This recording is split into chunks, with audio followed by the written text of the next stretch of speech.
Here we have a pair of rather fabulous looking GT3 Clubsport door cards.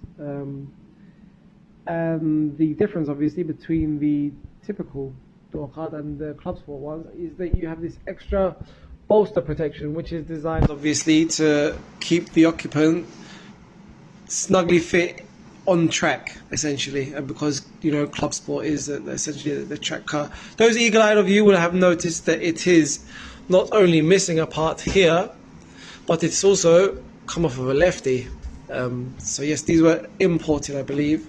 And also, what I will be doing is this trim here does come off. If I can get it off with one hand. Oh, here we go. Pops off here. I'm going to be taking some dimensions and designing this one perfectly to fit onto there. So a nice little project for me. And what I'll be doing with the door spears, I'll be taking them off and selling them more than likely. And I'll be replacing them with actual original RS spears. So that's something to look forward to. Can't wait. I think they look great.